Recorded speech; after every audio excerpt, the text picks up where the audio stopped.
In looking at where we ended up at the end of week 3, there are a couple of items of feedback I'd like to give you.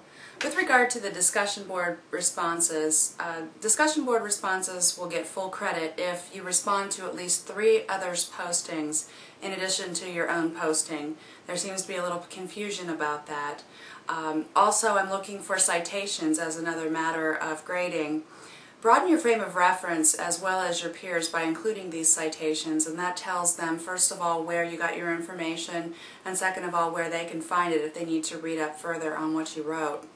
If you didn't get full credit, you should have received an email from me explaining what the problem was and inviting you to take a look at it next time. Someone had asked me if they could go back and post after the fact, and unfortunately with regard to due dates they are firm, so I'm not able to make an exception in that, but I appreciated the fact that they asked because they were interested in getting the full credit for their postings. Try to get out there early to facilitate discussion, and that's to say that typically discussion board postings, questions are put out there by me no later than Tuesday morning.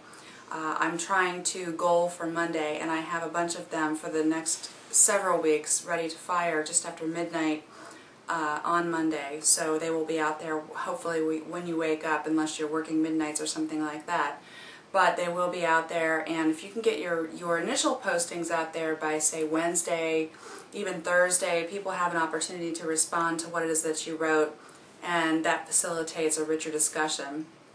If you have questions with regard to the discussion board postings, you can get a hold of me and we can discuss it. It's not a problem.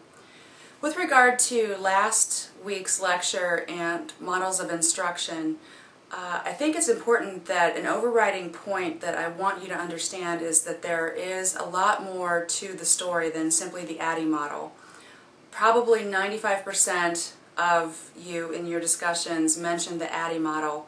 That is just one model. There are probably 40, 50 more models that have similar structure to them but are tailored to specific instances in which instructional design is called for, and it tends to be that instructors do get hung up on one model because it's so very well known, but I would invite you to go back and look at the materials that I presented last week and broaden your scope. Self-actuated research at this point with regard to looking up things like different types of model based upon the information I've given you is part of your learning experience, and you are at that point. Many of you are seniors who will be graduating, so you should be able to go out to the literature and look around and say, oh, this is a model for rapid instruction design, the RID model. That might be what I need for my job to design this particular training module at work.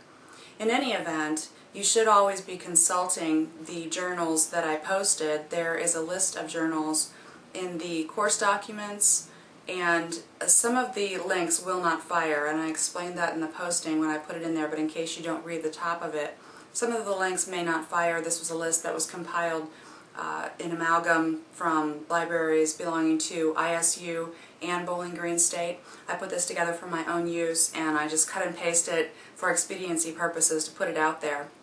Hence, what you would do would be to take the name of the journal, go to the Bowling Green State Library site and look up the electronic version of the journal by name.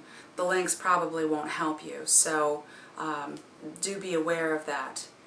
Try to use something from those journals to make your discussion board points, and get in the habit of asking yourself, what does the literature say? What does the current literature say on this particular thing? Your opinions are great, your experiences are important, but you have to understand too where the research is at as well as the practice, because that is the perfect 360 view of everything that is going on around you.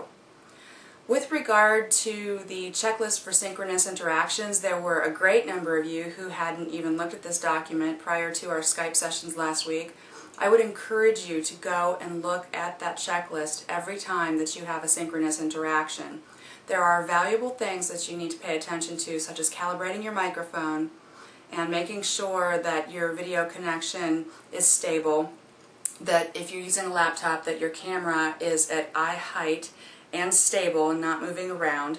If you have adjustable light settings like I do, you want to make sure to try to turn those off, although mine is a default and it likes to think for me, so every time I turn the video camera on, it in essence resets itself. So check that out.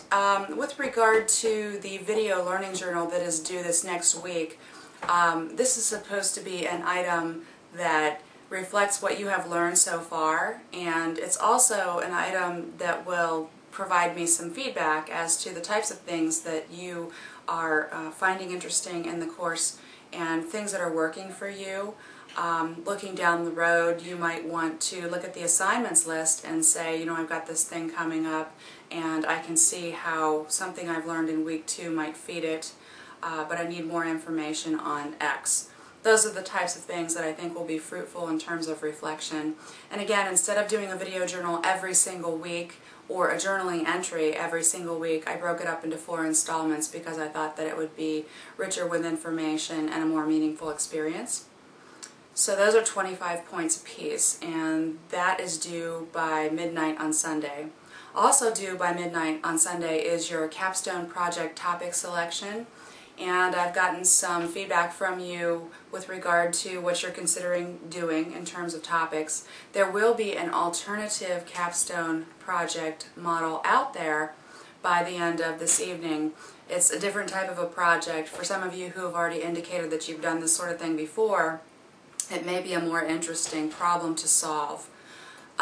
With regard to working ahead, there are some of you who have been missing deadlines, and I want to caution you that the deadlines are firm, and if you get into a situation where you're behind, it's going to continue to be a problem. So I would encourage you to communicate with me right away, get caught up so that you're back current with everything. Other than that, I will see you every Tuesday, 6 to 8 are my office hours, and if that doesn't work for you, I would invite you to contact me via email, phone, Skype, whatever works for you. Thanks.